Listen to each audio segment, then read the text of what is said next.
Well, I was supposed to show step by step, and again, I apologize. It's just been hectic, and I have a lot of these to do, and I'll get to some. I'm thinking I'm going to save the very worst ones for step by step visual, so you could see how they progress. This one was heavy, but it wasn't as bad. The only thing I see on this, and my brother can check it out for himself from this video, and I can bring it to you to see, Kevin, if you want me to, is a loss of finish right here. That was not there before that I remember. There's a couple pieces that are still on here, and I the way that I'm cleaning them, I don't notice until it's a complete wipe down. So I got to take some more off right there, but that didn't take any finish off. That was already that way. I forget what that mark with the 21 is on it. I got to look that up again. But it's got the U.S. markings, and if you take a look at the blade, and I want to get a good... There's a little bit of pitting, but I believe that was there already. But the only wear, and I can see there's a little bit more on that edge, the only wear that I could see on this bluing is from the natural putting in and removal of the bayonet. I can see there's still a few. This is like before. The other one I finished came out perfectly after I redid it.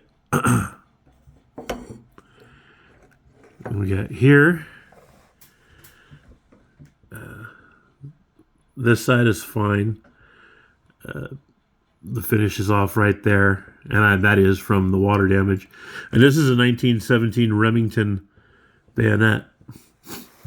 So, in this, you can see this side looks better. You still have the richness of the original bluing. And that's what that triple aught buckshot.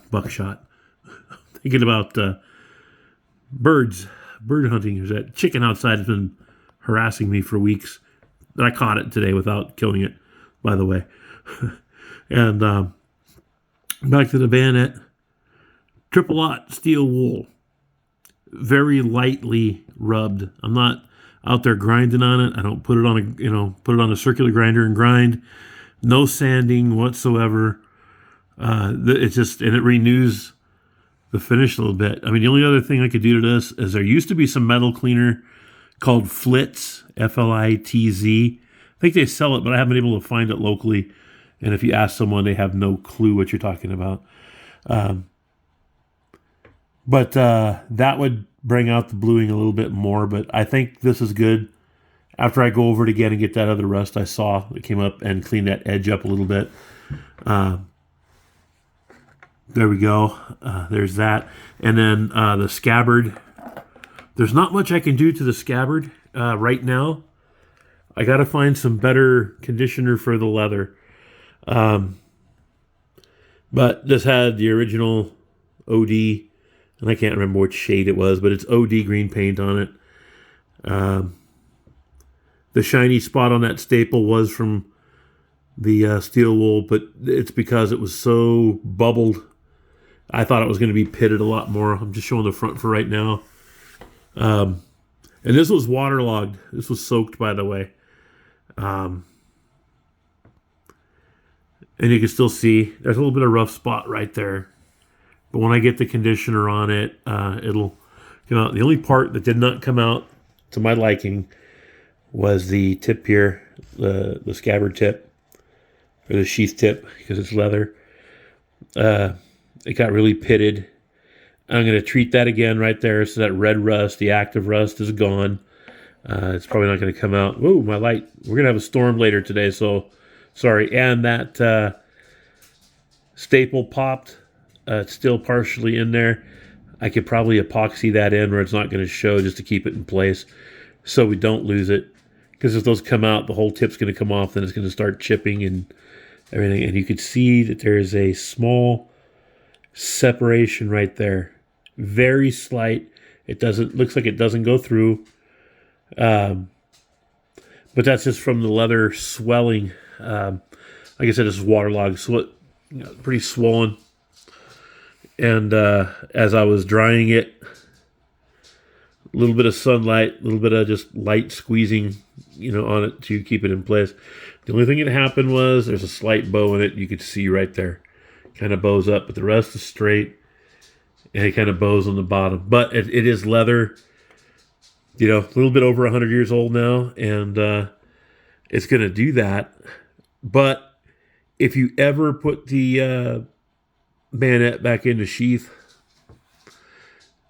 it's more susceptible to rust because unless you wait a long time. I went and put this in for like a year or more myself personally, just to make sure it's completely dry. I know some will say, oh, that's too long, but you know what? I'd rather be safe than have to redo this thing all over again.